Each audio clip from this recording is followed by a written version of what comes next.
Welcome back here on Murphy in the Morning on 94.3 Faith FM. And we are really pleased today to have with us Glenn Stanton from Focus on the Family.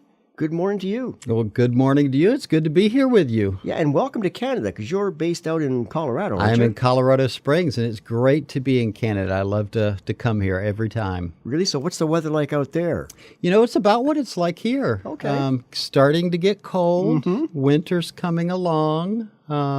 It's drier there, so, you know. Okay, yes, the dry cold, they say. Exactly, right? yeah. We talk about that out west as well here in Canada. And now let me see, you are a full-time researcher, writer, speaker, and contributing founder of the growing movement to recover marriage as a social resource. Yeah. So I study marriage and family as a social institution. People will ask me like, oh, well, you must be an expert on marriage. And no, I am not. My wife can tell you that. But in terms of marriage as a social institution, what it means for the community, that is what I study. So marriage and family and also gender. Why are moms and dads necessary and essential? So yeah, I'm kind of an egghead in those ways sometimes, but I really do like it. It's good, and it's important. It's important for us to know why family matters, both from a scriptural and kind of a general culture point of view. Absolutely. Now, you are serving as the Director for Family Formation Studies at Focus on the Family. That is my title, yeah. Wow. So I'm studying stuff all the time. I get to read these academic journal studies and stuff, and I love to do that. So Well, it must work. I mean, you've been married for 32 years. Absolutely. Yep. And before we get into what we're talking about here this morning, you're also, you served for many years as a consultant with the George W. Bush administration and on increasing fatherhood and father involvement in their Head Start program. Yeah. The Head Start program was a federal program that has just gone on for decades. And George W. Bush, when he came in, he said, I want fathers to be involved in that program, because primarily it's women and their children, a lot of times single moms and their children. So I was still working at Focus on the Time, but got to go work with the administration to encourage fatherhood involvement in the Head Start program and doing the research as to why fathers as male parents are important and unique, and why kids need as much as possible male parents, fathers. Yeah, because dads are important. Absolutely. And now, obviously, with all the research you've done, can you encapsulate in a couple of sentences why dads are important? Yeah, because dads are different types of parents. I mean, one example that I give, and there's hundreds, but go to a playground and listen to the parents who say, swing a little higher, climb a little higher, go for it. And then who are the parents who say, slow down, watch out, take it easy? You're laughing because you get it, and people get it. And what happens is mom's way of parenting keeps them out of the emergency room, which is good. Yeah. Dad's way of parenting builds confidence. You know what? You can do it. Go, climbing a tree, go up the next limb. You can do it. Whereas mom is right there like, but don't go too high. So mom creates safety and security. Dad creates confidence. Okay. And, another thing is vocabulary and voice development or verbal development.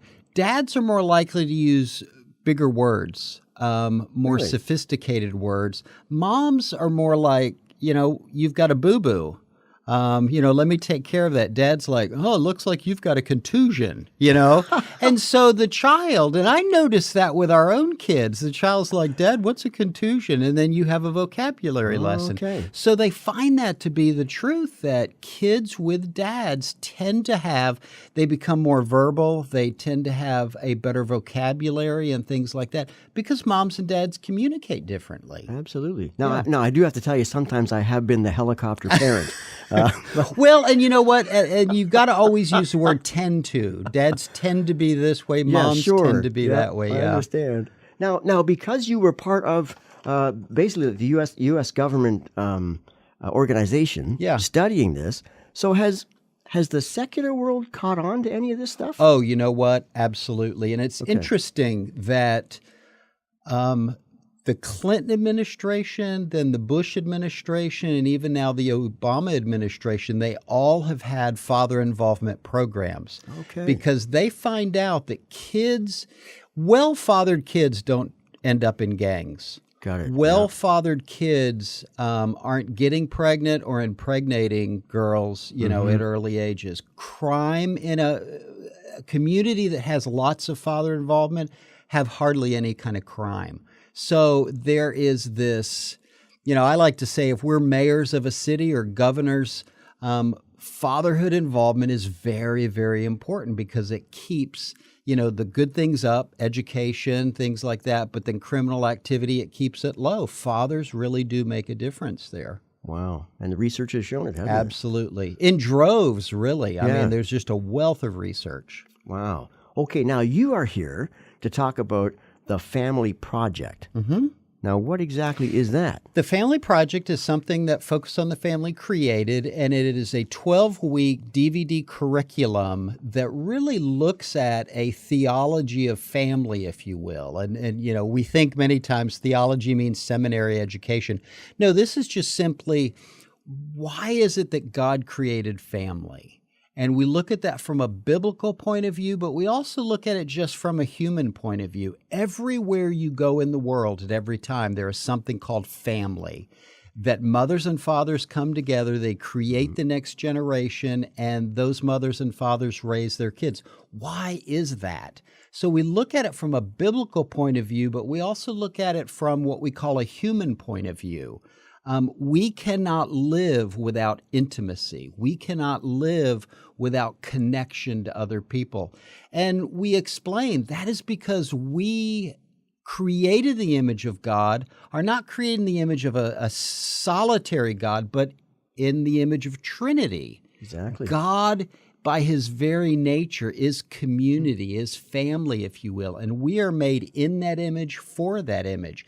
And so we explore the nature of family, the wonder of family, the mystery and beauty of family from that perspective. Okay, and so even as we grapple with our own brokenness and imperfection. Absolutely. It's interesting that the very last session is on that, my imperfect family. And that's the only kind of family that there is. Well, yeah, because I appreciate what you mentioned there about not being like seminary that we're talking about here. Right. Because most people are just like, hey, I'm just trying to hold the thing together. Yeah. And that is the norm for most families. And so let's drop this idea of the perfect family, because the perfect family has no need of Christ or redemption. The whole Christian story is he makes broken things whole. And, again, like we like to say, the perfect family has no need of Christ because Christ is in the redemption, the fixing business. And so let's just, give up the ruse and understand that every family struggles and deals with issue. And typically those issues are really serious things. And that doesn't mean you've got a bad family. It means you've got a normal family. And we go into that in great detail in the Family Project. Okay, so it's a DVD study. Now, this is suitable for small groups? Absolutely. It's made for small groups. It's made for Sunday school groups. It's each session is about 20 to 25 minutes. So you watch the video and then you've got the rest of your small group time to discuss it. And then we have a book that goes along with it. And each chapter of the book deals with an episode of the curriculum. So you can kind of read ahead and you can read some of the background. But it is very important. And what we're hearing from people is like, I have never thought about the family in that way and in that perspective. And the cool thing is it starts out appealing to not just the Christian, but the human being, because we created it where if you've got non-believers in your group, and we really encourage people to invite non-believers, it speaks to all of us as humans. What is your greatest need as a human being? And it's to belong. It's to connect. Isolation and loneliness is the most devastating thing that humans can experience. And we talk about theologically why that is. It's because we are created out of the community of the Trinity for community. And it's interesting. You can feed people, you can clothe them, little babies, but if you don't hold them, if you're not intimate with them, they will not develop humanly. And there is a reason for that. And family is the solution to that God has given us. Wow. Yes, because I'm thinking, just thinking of my neighbors in my own neighborhood. I mean, we talk about the divorce rate. Yeah. And in the secular world, where maybe they don't think about, God's design for any of this, but they still, it's like divorce is still, it's a bad thing. We want to be together. We want to make this thing work. That's such a good point. I mean, you're right. And, even apart from morals, we see divorce as some sort of failure, even if, divorce is the best thing in a sense of abuse and things like that. But it's a failure, the breaking up of that relationship. We don't see that as a setting free, I'm moving on to a better part of my life. It's a failure. And that is because we are made for other people.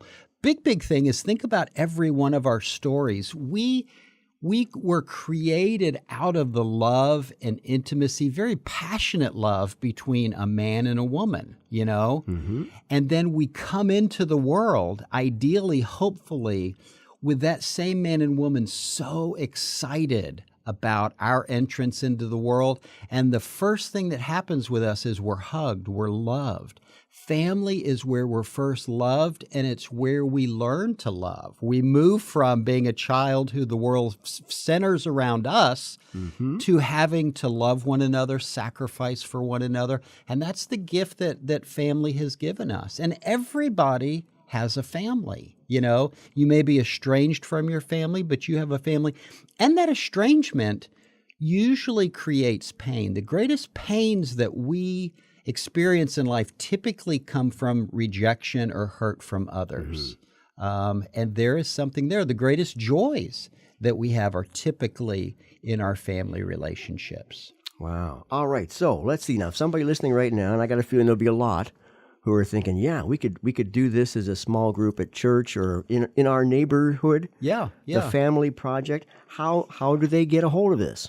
Well, you can go online, familyproject.com, but Focus Canada, Focus on the Family Canada, they have all the information for that. But yeah, you can go online and you can find it. That's probably the easiest way, but Christian retailers, they have it as well, the Family Project. Okay. And it's, like I said, just a little kit, DVD kit, and then it has a book that goes along with it. Okay, and people can also visit focusonthefamily.ca. Yes, That's exactly. up here in Canada. Yep. CA. And also, too, you can call 1-800-A-FAMILY. That's 1-800-661-9800. And by the way, you'll save $25 off the purchase price if you give them the promo code PROJECT1. That's the word project and the number 1. So Project 1. That's the promo code to save $25, and just call 1-800-A-FAMILY, 1-800-661-9800, or go to focusonthefamily.ca. Glenn Stanton, thank you so much for joining us here. You're very welcome. It's a delight to be with you.